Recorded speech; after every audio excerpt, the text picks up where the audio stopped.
胜强敌，我会给你们一个吻。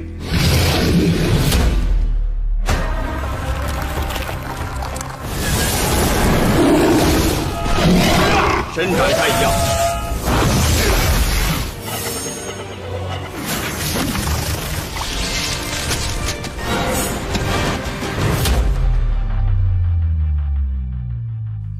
Hello everyone, welcome back to Pacifista. Gimana? Pesugihan udah banyak? Masih makan Indomie pakai nasi? Kayak saya dong, makan nasi pakai masako. Well, di kesempatan kali ini saya akan merangkum sebuah film series dari Cina yang diangkat dari animasi yang berjudul Soul Land. Menceritakan tentang dunia fantasi di mana ini Mimin bacot amat, yuk langsung aja kita jump ke ceritanya.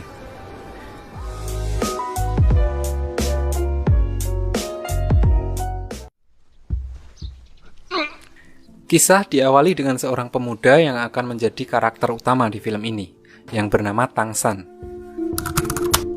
Pemuda ini adalah anak dari seorang pandai besi yang hidup sederhana di sebuah kampung. Dalam kesehariannya, dia menyempatkan sedikit waktunya untuk mempelajari buku pemberian ayahnya tentang ajian Rogo Sukmo dan jurus mata ungu yang sekilas mirip dengan Sharingan milik Sasuke.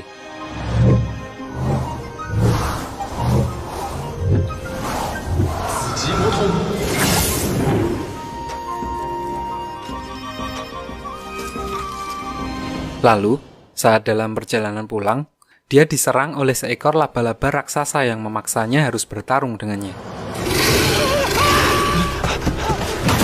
Dan sebelumnya, saya jelaskan dulu, jadi di film ini semua orang mempunyai kekuatan roh pelindung sejak lahir. Roh pelindung tersebut biasanya berupa monster atau senjata yang dapat membantu mereka dalam pertarungan, yang nantinya dapat mereka sempurnakan dengan membunuh monster dan mengambil cincin roh atau ciri khas dari monster-monster tersebut.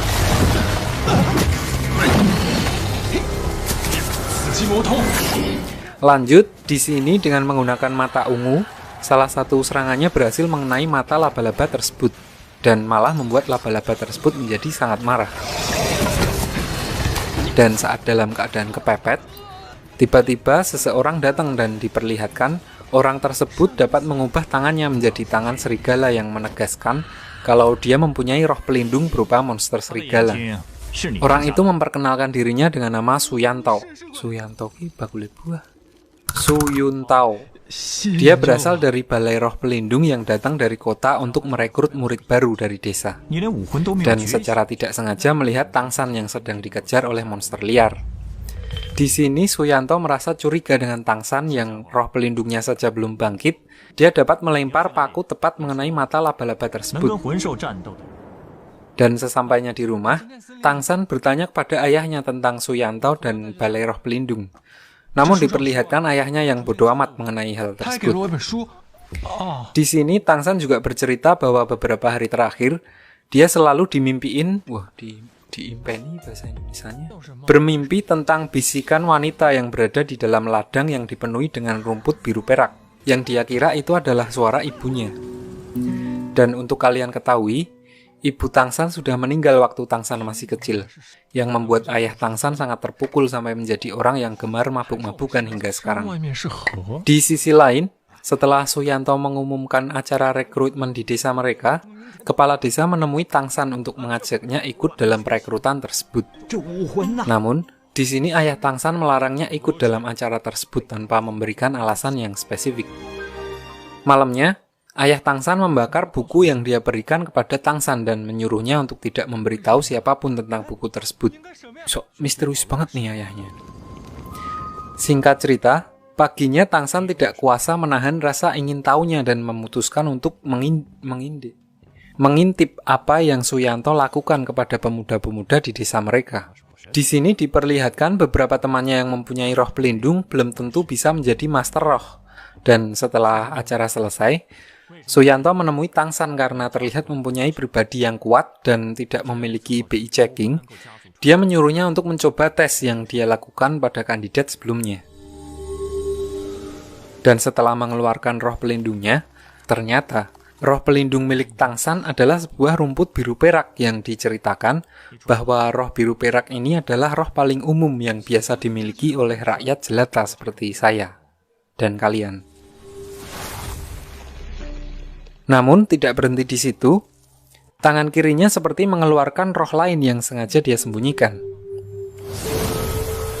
Dan saat tes kedua, untuk mengetahui kekuatan roh dari Tangsan sendiri, hasilnya menunjukkan kalau dia mempunyai kekuatan roh penuh, yang diceritakan di sini kejadian tersebut sangat langka, dan bahkan hanya terjadi sekali dalam ratusan tahun. Namun, kekuatan roh tersebut berbanding terbalik mengingat roh pelindungnya yang hanya sebuah rumput. Karena biasanya, orang yang dilahirkan dengan kekuatan roh penuh mempunyai roh pelindung spesial yang juga sangat langka. Hal ini membuat Suyanto heran dan akhirnya dia memberikan plat rekomendasi untuk masuk ke sebuah akademi di kota. Sesampainya di rumah, dia menceritakan hal tersebut kepada ayahnya dan juga memberitahu bahwa ada yang aneh di tangan kirinya saat menjalani tes. Lalu ayahnya menyuruhnya untuk fokus dan ternyata Tangsan mempunyai roh pelindung ganda. Dan saat roh pelindung di tangan kirinya keluar, roh pelindung keduanya adalah sebuah palu aneh yang disebut dengan palu Haotian. Ayahnya juga menyuruh Tangsan untuk sebisa mungkin tidak mengeluarkan palu tersebut. Dan jika terpaksa harus mengeluarkan roh pelindung di tangan kirinya, senjata tersebut dibuat untuk melindungi dan bukan untuk membunuh. Yang membuat kita semakin bertanya-tanya nih, sekuat apa sih palu kecil gitu doang. Di sini ayahnya mengajarkan hal terakhir sebelum Tangsan pergi ke akademi. Dia disuruh untuk membuat sebuah jarum dengan menggunakan ilmu kanuragan yang dapat memukul sebuah besi berkali-kali di titik yang sama dan tidak bergeser sedikit pun. Setelah berhari-hari menempa jarum tersebut, akhirnya Tangsan berhasil membuat sebuah jarum dan ayahnya mengizinkan Tangsan untuk pergi belajar menjadi seorang master roh dengan syarat dia harus bersumpah untuk tidak bergabung dengan Balai Roh Pelindung. Hal ini menegaskan bahwa ayah Tangsan memiliki kenangan buruk dengan Balai Roh Pelindung atau dia menilai pemahaman Balai Roh Pelindung tentang dunia Doulo itu salah dan memberikan kesempatan kepada Tangsan untuk menafsirkan sendiri tentang dunia Doulo untuknya sendiri. Di sini Tangsan juga mengekspresikan kekhawatirannya akan ayahnya setelah kepergiannya nanti. Namun, ayahnya malah memaksa Tangsan untuk pergi. Dia bilang setelah Tangsan menjadi lebih kuat, dia akan menceritakan semua kisah tentang ibunya yang meneguhkan hati Tangsan untuk menjadi master roh terkuat di akademi nanti. So, dia pergi ke kota dengan ditemani oleh kepala desa di desanya.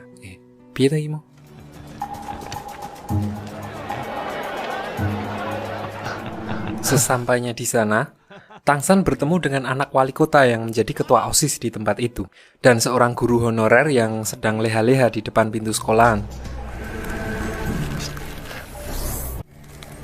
Guru tersebut nantinya akan berperan cukup banyak di film ini, jadi mulai dari sini kita panggil aja dia Master Xiao.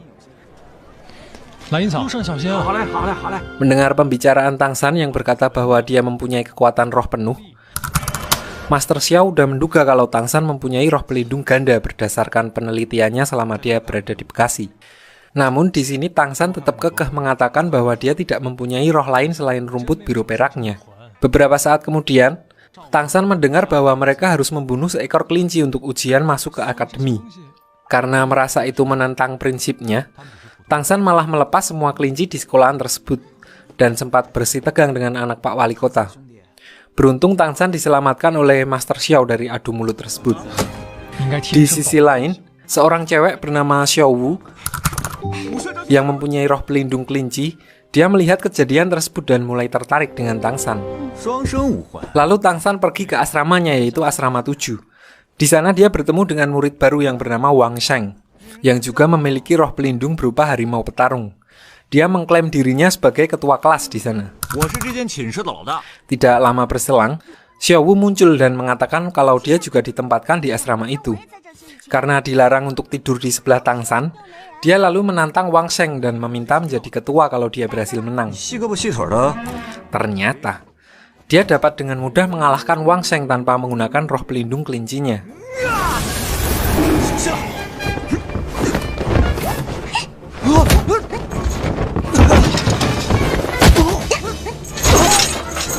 Seisi kamar itu lalu mengakuinya sebagai ketua, pramuka. Lalu, tiba-tiba guru dari asrama wanita datang dan meminta Xiaowu untuk ikut dengannya ke asrama wanita. Karena ternyata pihaknya salah menempatkan namanya di asrama pria. Lanjut, karena diceritakan di sini Tangsan berasal dari keluarga sederhana, maka dia menemui seorang pandai besi lokal untuk bekerja part-time. Di sana dia menunjukkan kemampuannya menempa besi yang diajarkan oleh ayahnya. Si paman pandai besi itu pun juga kaget, karena ternyata Tangsan memiliki keterampilan palu udara yang melegenda. Paman itu lalu menerima Tangsan dan dia mendapatkan bayaran pertamanya. Lanjut, di malam hari saat semua udah tidur, di sini Xiaowu menyelinap ke kamar Tangsan dan langsung tidur di sebelahnya. Tangsan yang capek karena habis pulang kerja, mengira kalau itu cuma mimpinya saja. Namun, saat dia terbangun keesokan paginya, dia terkejut karena ternyata Xiaowu benar-benar tidur di sebelahnya.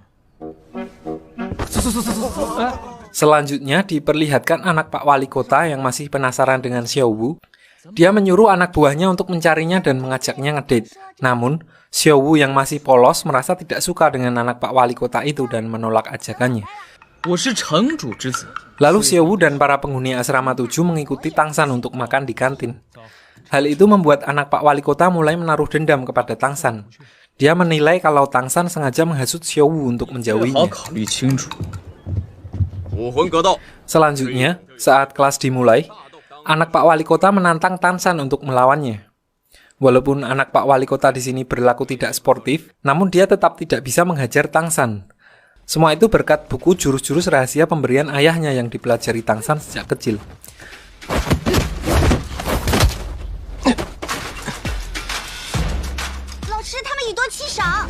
Di sesi jam pelajaran kedua, di sini anak Pak Wali Kota malah balik dihajar oleh Tangsan dan Xiaowu.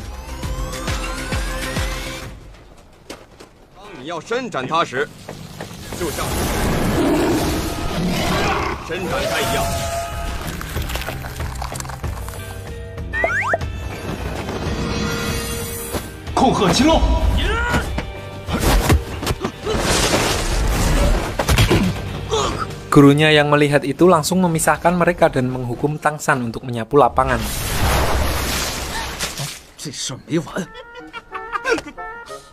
Dan ternyata, di sini anak buahnya anak Pak Wali Kota telah memasang jebakan Batman untuk Tangsan. Namun, berkat ajian yang dimiliki Tangsan, dia berhasil menghindari jebakan itu dan melemparnya ke arah di mana anak Pak Wali Kota bersembunyi. Di sini Tangsan tidak mau mempermalukannya dan memilih untuk pura-pura tidak tahu dan pergi begitu saja. Selanjutnya, saat di kelas, Tangsan memperlihatkan roh pelindungnya dan meminta gurunya untuk membantu mengembangkan roh rumput itu agar bisa dipakai untuk bertarung. Namun di sini gurunya berkata kalau roh rumput adalah roh pelindung paling lemah dan tidak berguna.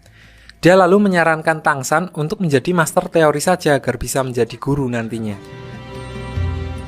Merasa tidak puas dengan jawaban gurunya, lalu Tangsan menemui Master Xiao. Di sini dia diberikan mindset bahwa tidak ada roh pelindung yang tidak berguna. Yang ada hanya pengguna roh pelindung yang tidak berguna. Selanjutnya Tangsan diperintahkan untuk mengamati ciri-ciri dari rumput biru perak dan bersemedi agar bisa lebih dekat dengan roh pelindungnya.